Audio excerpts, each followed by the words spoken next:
현대 사회를 가리켜 흔히들 불안의 시대라고 말합니다. 기술은 눈부시게 발전했고 인간의 삶은 과거보다 훨씬 윤택해졌지만 사람들의 마음은 더 병들었고 또 걱정거리도 기하급수적으로 늘어났습니다. 통제할 수 없는 세상 속에서 사람들은 어떻게든 안전장치를 마련해 보려고 애쓰지만 세상이 주는 안식에는 한계가 있지요. 그래서 사람들은 저마다 다 불안해하는 것입니다. 오늘 여기 계시는 저와 여러분도 마찬가지일 것입니다. 오늘 이 자리에 나오시기까지 또 지금 이 순간에도 얼마나 많은 마음의 걱정들이 있으십니까? 무엇라고 딱 말하기 힘든 크고 작은 불안들이 마음 한켠에 분명 자리하고 있을 것입니다. 그것이 내일 당장 처리해야 할 어떤 업무일 수도 있고 경제적인 문제일 수도 있으며 가족의 건강이나 자녀의 미래나 또는 노후 준비 등 여러 가지일 수 있습니다. 사람은 이처럼 누구나 불안이라고 하는 감정에 포위된 채 살아가는 것입니다. 그러면 여러분, 우리 마음에 있는 이 불안 어떻게 해결할 수 있을까요? 우리를 짓누르는 그 큰 불안을 어떻게 이기고 참 평안의 길로 나아갈 수 있을까요? 오늘 우리가 함께 읽은 성경 말씀은 사도 바울이 빌립보 교회에 보낸 편지의 일부분입니다. 이 말씀 속에는 하나님이 과연 어떤 분이신지, 또한 하나님은 우리에게 어떻게 불안을 넘어 평안으로 나아갈 수 있게 해주시는지를 알려주고 있습니다. 함께 이 시간 말씀을 살펴볼 때 저와 여러분을 짓누르는 불안의 실체를 마주할 수 있게 되길 바라고, 또 하나님 안에서 그 불안을 떨쳐내며 참된 평안의 해답을 얻는 은혜의 시간 되시길 주님의 이름으로 축원드립니다. 첫째로, 염려하면 여러분 불안이 해결됩니까? 오늘 말씀 6절에서 사도 바울은 가장 먼저 이렇게 말했습니다. 아무것도 염려하지 말고 그랬습니다. 여러분, 아무것도 염려하지 말고, 이 말은 무슨 뜻입니까?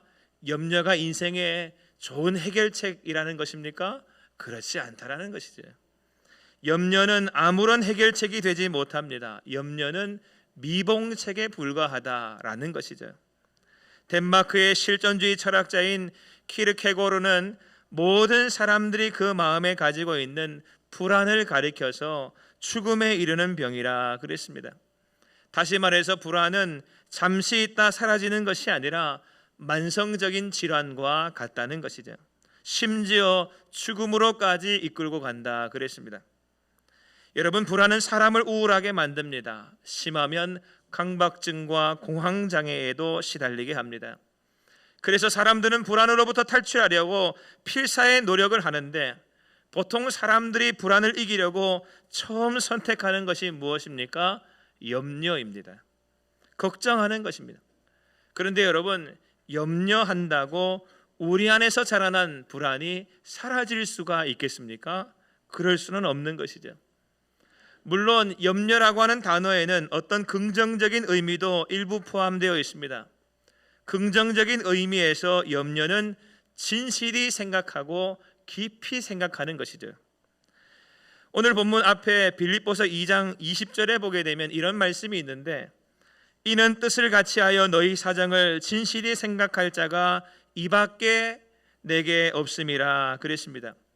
여기에 진실이 생각할 자라고 할 때 진실이 생각하는 이 단어를 헬라어가 오늘 말씀에 등장하는 염려와 같은 단어를 쓰고 있습니다.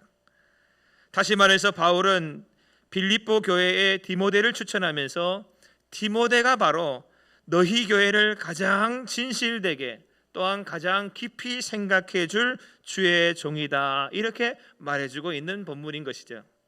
그런데 디모데가 빌립보 교회를 생각하는 그 생각에 어떤 부정적인 의미의 염려가 있습니까?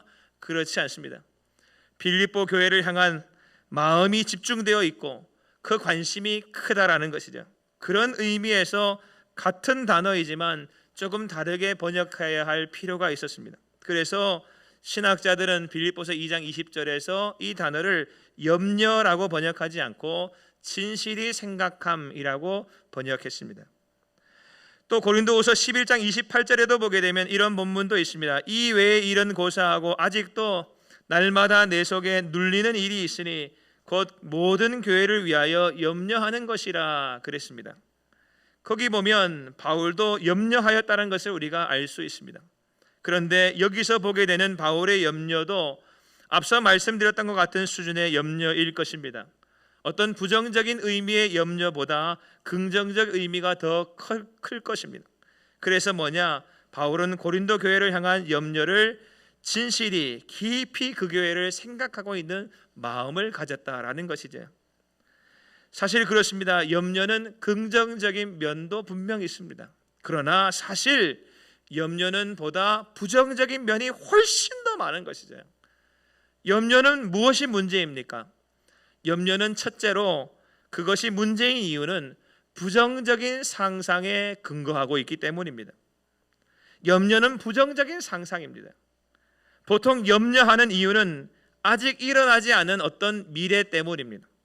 그 미래가 부정적으로 되어질 것이라고 하는 생각이 앞서기 때문이죠.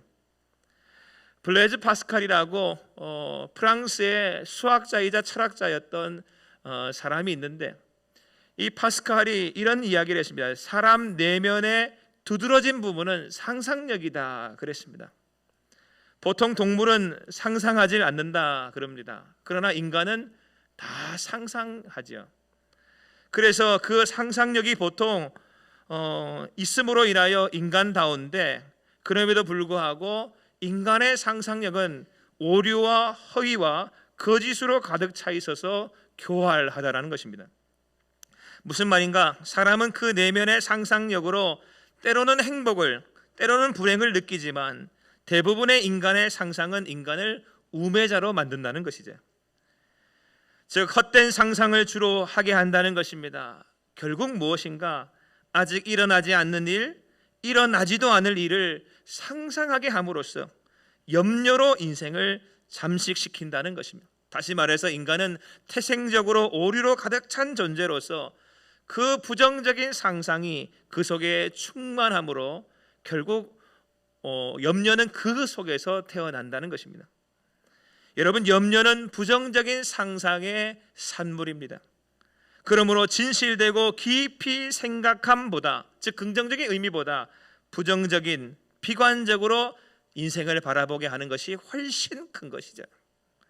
그래서 심리학자 어니 젤렌스키는 그의 책인 느리게 사는 즐거움이라고 하는 책에서 사람들이 염려하고 걱정하는 것에 대하여 연구한 결과를 발표했는데, 걱정거리의 40%는 절대로 일어나지 않을 사건들에 대한 것이고, 또 30%는 이미 일어난 일에 대한 것이며, 22%는 걱정하지 않아도 될 사소한 것들에 대한 것이고, 4%는 우리 힘으로는 어쩔 도리가 없는 것들에 대한 것이며, 나머지 4%만 우리가 대처할 수 있는 것들에 대한 것이다. 즉 우리가 걱정하는 것의 96%는 쓸데없는 걱정이며 염려다 그랬습니다.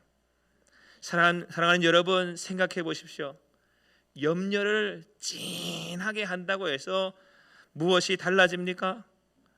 염려한다고 문제가 해결되지는 않습니다. 그래서 마태복음 6장 27절 말씀에 예수님은 말씀하시길 너희 중에 염려함으로 그 키를 한 자라도 더할 수 있겠느냐 그러셨습니다. 불안은 염려로 해결되지 않습니다. 오히려 불안은 절망케 합니다. 염려는 우리의 심령을 파괴하기만 하는 것입니다. 둘째로 염려가 문제인 또 하나의 이유가 있습니다. 사실 이것이 더 실질적이고 심각한 이유인데 거기엔 하나님이 계시지 않기 때문입니다. 여러분, 염려 속에는 하나님이 없습니다. 사람이 염려하고 불안해하는 이유는 하나님을 배제하고 있기 때문인 것이죠. 우리 하나님은 전지전능한 능력의 하나님이십니다. 믿으시면 아멘 하십시다. 아멘. 세상 모든 것을 창조하시고 오늘 우리의 인간도 창조하신 하나님, 그리고 지금도 크신 사랑으로 섭리하시고 계시는, 이끌어 가시는 하나님, 그 하나님을 처음부터 배제한 생각이 바로 염려인 것이죠. 하나님 존재를 부정하고 하나님 역사를 인정하지 않으며 하나님의 은혜를 받아들이지 않음 속에서 피어난 독초가 바로 염려인 것입니다. 그런데 어떻습니까? 하나님 안 계십니까? 하나님 계십니다. 할렐루야. 하나님 계십니다. 하나님 오늘도 우리와 함께 하십니다. 하나님은 안 계신 듯 보이지만 계시는 하나님이십니다. 바람이 눈에 보이지 않지만 존재하는 것처럼, 공기도 사람으로서는 볼 수 없지만 있어서 사람이 숨쉬고 사는 것처럼, 하나님은 영으로서 육인 인간의 눈에는 보이지 않는 분이지만 반드시 계시는 분으로서 우리는 다 그분의 다스리심 아래 살아가고 있는 것입니다. 그리고 예수 그리스도를 믿음으로 그 영이 살아난 사람들은 이 하나님을 지금도 보며 경험하며 살아가고 있는 것입니다. 따라서 염려가 처음부터 인간이 느끼는 불안의 해결책이 되지 못하는 것은 그 염려 속에는 하나님의 존재를 제외한 생각이 있기 때문인 것이죠. 따라서 오늘 말씀은 아무것도 염려하지 말라 이렇게 말하고 있는 것입니다. 그 염려 속에 하나님이 없다라는 겁니다. 그래서 예수님도 마태복음 6장 30절에서 33절 말씀에서 이렇게 말씀하셨습니다. 오늘 있다가 내일 아궁이에 던져지는 들풀도 하나님이 이렇게 입히시거든 하물며 너희일까 보냐 믿음이 작은 자들아. 그러므로 염려하여 이르기를 무엇을 먹을까 무엇을 마실까 무엇을 입을까 하지 말라. 이는 다 이방인들이 구하는 것이라. 너희 하늘 아버지께서 이 모든 것이 너희에게 있어야 할 줄을 아시느니라 하셨습니다. 예수님 뭐라 하셨습니까? 염려는 하나님 모르는 이방 사람들이나 하는 것이고, 하나님을 아는 사람들은 하나님의 선하심과 역사하심을 알고 믿기에 조금 더 염려하지 않는다라는 것이죠. 여러분, 염려는 처음부터 하나님 존재를 부정하고 있습니다. 따라서 염려는 하나님께 맡기지 못하고 내가 고민하는 것이기에 믿음 없음인 것이죠. 베드로가 예수님의 능력을 힘입어 물 위를 걸었습니다. 그러나 잘 걷다가 물속에 빠져버렸죠. 왜 그랬습니까? 마음에 불안이 찾아왔고 그 불안이 염려가 되었기 때문입니다. 성경은 이를 바람을 보고 무서워했다고 표현했습니다. 즉 눈앞에서 불어오는 바람과 그 바람으로 일어나는 풍랑으로 인하여 마음이 불안해지고 그 불안이 베드로에게 염려로 작용했다라는 것이죠. 그러자 금방까지 자신을 물 위로 걷게 해주신 주님에 대한 존재적인 신뢰가 사라져버리게 되었고, 예수님이 나를 물 위로 걷게 하셨다는 생각이 없는 그 속에 결국 염려가 차고 들어가 결국 물에 빠져들어간 것이죠. 여러분, 염려를 집어넣든가 마음에 예수님이 계시든가 둘 중에 하나입니다. 능력의 주님이 안 계시면 그 속엔 염려가 차고 들어가는 것이고, 염려가 없어져야 그 속에 주님의 마음이, 주님이 믿음으로 그 속에 들어설 자리가 있는 것이죠. 엘리사의 사환이 아람 군사와 병거와 말들이 성읍을 둘러 에워싼 것을 보고 부르짖으며 두려워했습니다. 아, 내 주여, 우리가 어찌하리까 그랬습니다. 그때 엘리사가 뭐라고 말했습니까? 우리와 함께 한 자가 그들과 함께 한 자보다 많으니라 그랬습니다. 그리고 하나님께 구하기를 저 사환의 눈을 열어 산에 가득한 불말과 불병거를 보게 해 주시기를 기도했습니다. 그때 사환의 눈이 열리게 되었고 그동안 보지 못하던 것들을 보게 되었습니다. 그 즉시 어떻게 되었습니까? 염려는 온데간데 없이 사라져버렸습니다. 여러분, 하나님을 보게 되면, 하나님이 하시는 일을 경험하게 되면 염려는 금세 사라지는 줄로 믿습니다. 마치 빛이 비치면 어둠이 마치 처음부터 거기에 존재하지 않았던 것처럼 사라져버린 것 같은 이치입니다. 염려는 우리가 하나님의 존재를 인정하지 않음 속에 자라난 마음의 독초임을 기억하시길 바랍니다.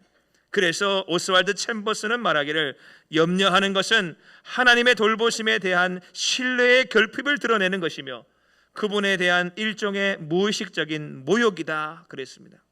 사랑하는 여러분, 염려한다고 절대 불안은 해소되지 않습니다. 오히려 염려는 하나님을 부정하는 믿음 없음이 내 속에 충만한 것입니다. 그러면 여러분, 마음에 불안이 있을 때 우리 주님은 어찌하라고 하였습니까? 불안으로 가득한 그것을 가지고 살아계시고 역사하시는, 우리를 절대적인 사랑으로 사랑해 주시는 염려하지 말고 그 하나님께로 나아가라 하였습니다. 그래서 오늘 말씀 6절에 보게 되면 아무것도 염려하지 말고 그 다음에 무엇하라 했습니까? 다만 모든 일에 기도와 간구로 너희 구할 것을 감사함으로 그 다음에 하나님께 아뢰라 그랬습니다. 하나님께 아뢰라. 염려하지 말고 그 다음 뭘 하라 했습니까? 하나님께 아뢰라 그렇게 말하고 있는 것입니다. 그러면 샬롬 평강의 하나님께서 그에게 평강, 염려, 불안의 반대인 평강을 선물로 주신다 이렇게 말하고 있는 것이죠. 여러분 어린아이들을 생각해 보십시오. 어린아이들에게 염려가 있습니까? 아이에게 염려는 없습니다. 왜 그렇습니까? 부모가 필요한 모든 것을 항상 공급해 주는 것이고 이를 경험적으로 알고 있기 때문인 것이죠. 누군가는 이렇게 말할 분도 계실 겁니다. 애들은 그야 목사님 철이 없어서 그렇죠. 여러분 아닙니다. 걔들은 철이 없는 게 아니고 엄마 아빠를 절대적으로 믿는 겁니다. 지난 주간에 제가 어떤 책을 읽으면서 본 글인데 그 글의 제목의 시작 부분이 이겁니다. 어린이는 근심하지 않습니다 라는 글이 있었습니다. 그 글의 중간쯤에 이런 표현이 있었습니다. 사람이 무엇인가 근심하기를 시작하면 그때부터 그 어린이는 어린이가 아닙니다. 여러분 생각해 보세요. 애들이 근심하기 시작하면 이미 어른이죠. 왜 어린이는 근심하지 않는가? 필요하면 부모에게 달라 하면 되기 때문이다. 그러면서 이 글의 마무리 부분에 이렇게 적혀 있었습니다. 당신은 하나님 앞에서 어린이입니까? 우리 주님은 마태복음 18장 3절 말씀에서 진실로 너희에게 이르노니 너희가 돌이켜 어린아이들과 같이 되지 아니하면 결단코 천국에 들어가지 못하리라 그렇게 말씀하셨습니다. 다시 말해서 염려하는 사람은 천국에 못 간다는 거예요. 왜 그렇습니까? 염려하고 있으면 어린아이가 아니기 때문이라는 것이죠. 하나님의 자녀인 우리는 근심도 걱정도 염려도 없어야 할 줄로 믿습니다. 왜냐하면 하나님의 자녀에겐 아버지가 하나님이 아버지로 계시기 때문인 것이죠. 따라서 무엇할 수 있습니까? 구할 수 있습니다. 아뢰일 수 있습니다. 간구할 수 있습니다. 기도할 수 있습니다. 그래서 오늘 말씀에 제일 먼저 다만 이랬습니다. 다만. 여기 다만이라고 하는 말은 무슨 뜻입니까? 대신에 이런 뜻입니다. 즉 염려는 우리 인생에게 어울리지 않는다. 성도에게 어울리지 않는다. 다만 대신에 무엇이 어울리나? 즉 하나님께 아뢰는 것이 어울린다 이 말입니다. 여러분 우리는 성도들이잖아요. 하나님의 자녀들이잖아요. 우리에게 염려는 어울리는 옷이 아니에요. 그 옷은 벗어버려야 됩니다. 염려라는 옷을 입고 살면 그 성도에게 어울리지 않는 것이죠. 우리는 벗어버리고 어울리는 옷을 입어야죠. 우리는 하나님께 아뢰는 그 아뢰의 옷을 입어야 하는 줄로 믿습니다. 대신에 그걸 해야 하는 것이죠. 그리고 모든 일에 그랬습니다. 여기서 모든 일이란 우리가 아뢰는 일의 범위를 말하는 것입니다. 이건 아뢰일 수 있고 저건 안 되고 그런 게 없다는 것이죠. 모든 일, 모든 상황, 모든 것을 가지고 다 하나님께 아뢰일 거리 삼을 수가 있다는 것이죠. 뿐만 아니라 아뢰는 방법은 두 가지입니다. 오늘 말씀에 보면 기도와 간구로 그랬습니다. 기도와 간구가 있습니다. 기도는 일반적인 의미에서의 기도입니다. 간구는 간절히 구하는 기도입니다. 기도는 평상시 꾸준히 하나님과 나누는 친밀한 대화라고 할 수 있습니다. 그에 반해서 간구는 삶의 구체적인 위기와 필요시에 간절히 도움을 구하는 요청이라고 할 수 있죠. 성도는 기도와 간구의 균형이 잡혀야 됩니다. 대부분의 성도들이 무엇만 할까요? 기도는 안 하고 간구만 합니다. 그래서 목회자들이 새벽기도 안 하는 성도님이 갑자기 새벽기도 나오시면 놀랍니다. 무슨 일이 생긴 줄 알고 깜짝 놀라서 부목사님 보내고 전사님 보내서 뭔 일이 있는지 알아보라고 맨날 그러죠. 왜 그럽니까? 기도는 안 하고 간구만 하니까 깜짝 놀라서 뭔 일이 있는가 생각하는 것이죠. 여러분 물론 간구함도 있어야 됩니다. 그런데 간절히 구해야 할 기도 제목이 있을 때만이 아니라 그때만 아뢰는 것이 아니라 평상시에 주님과의 교제와 인격적인 관계의 대화도 있어야 할 줄로 믿습니다.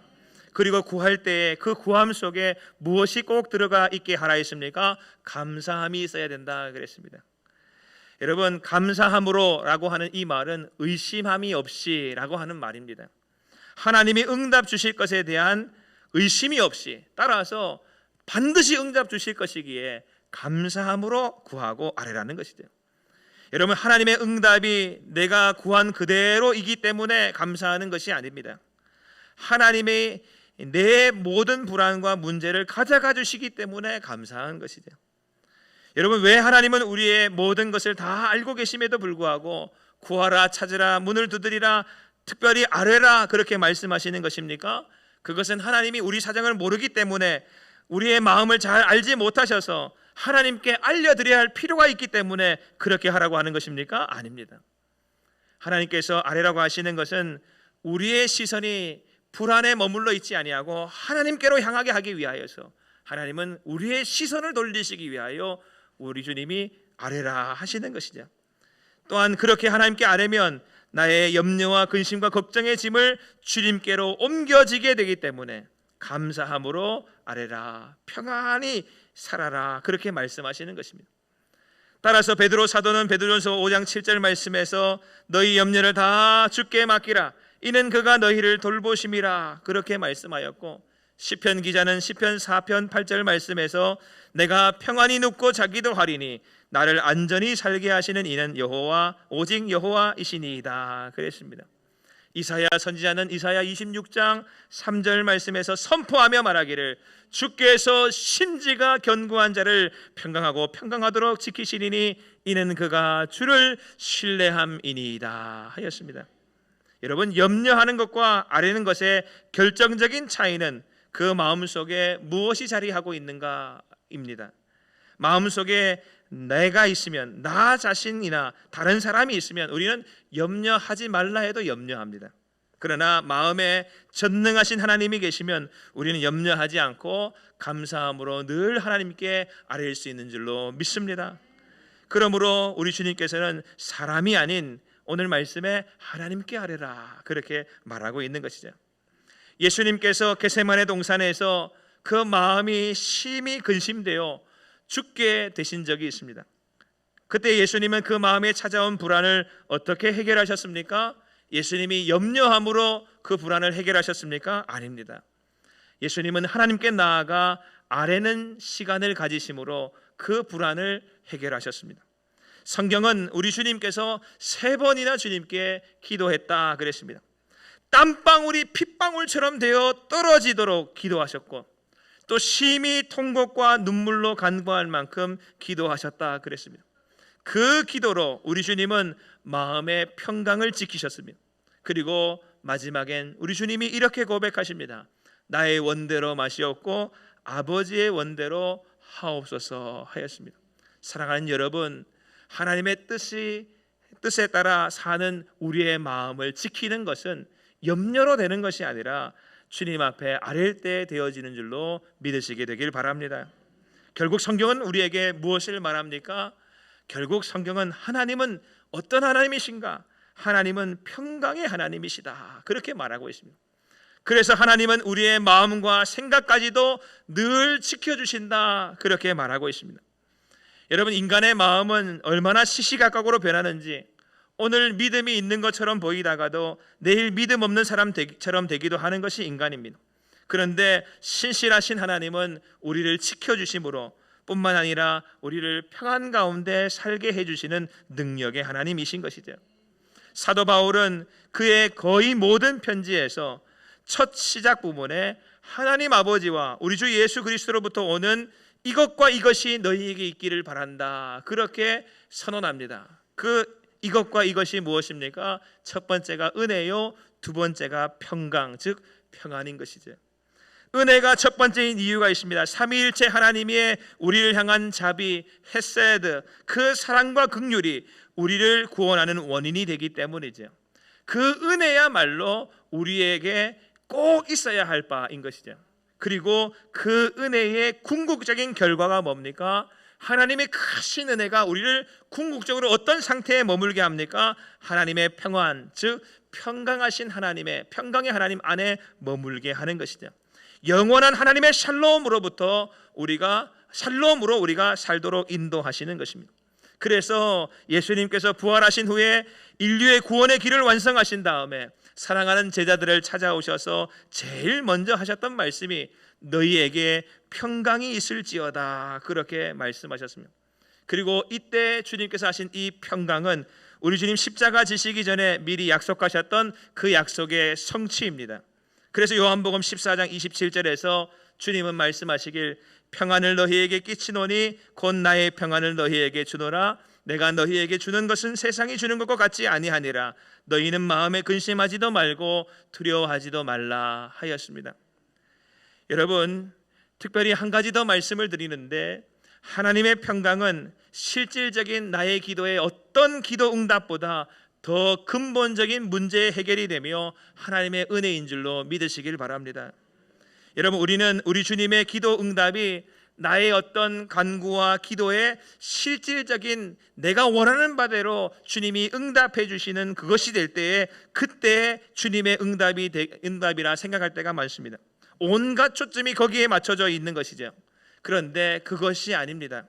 생각해 보십시오. 우리가 기도할 때 이번에 집이 좋은 값에 팔려서 더 좋은 집으로 이사하게 해주세요.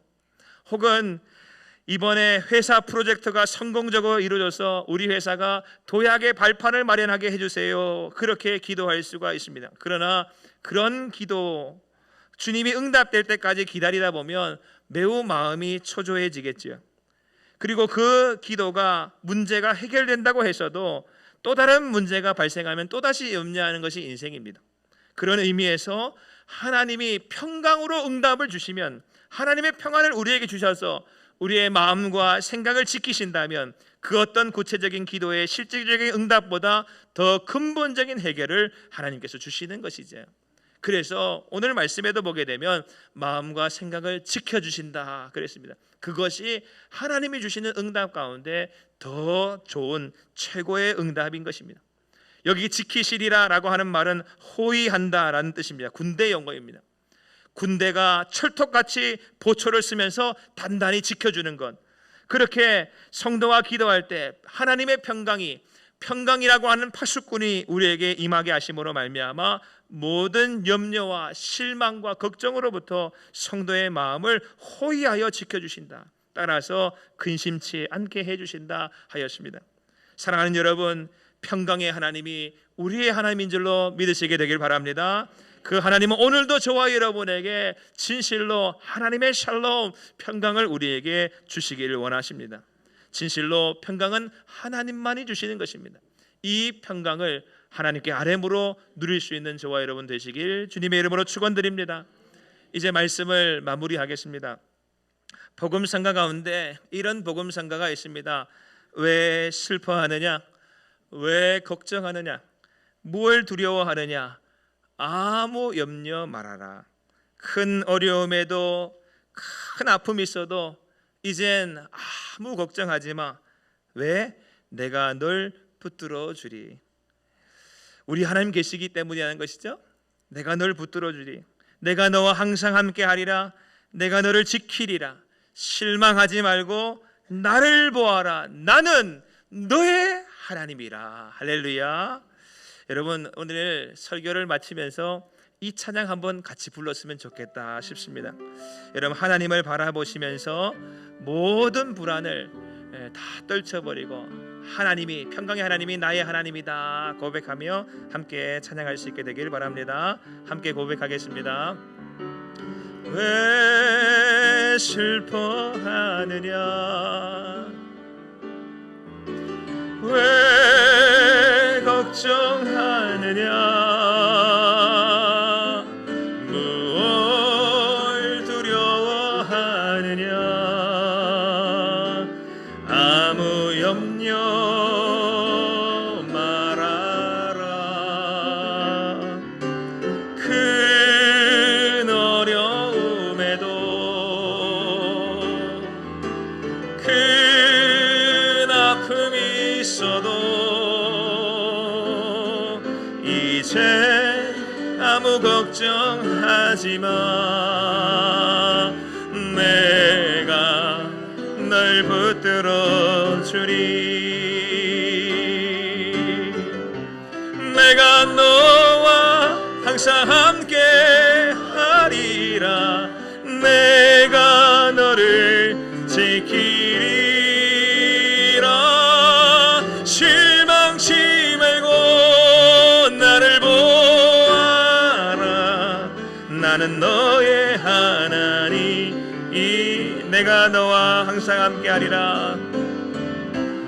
내가 너와 항상 함께 하리라. 내가 너를 지키리라. 실망치 말고 나를 보아라. 나는 너의 하나님이라. 나는 너의 하나님이라. 나는 너의 하나님이라. 나는 너의 하나님이라. 나는 너의 하나님이라. 할렐루야. 아멘. 우리에겐 평강의 하나님이 계십니다. 함께 기도하겠습니다.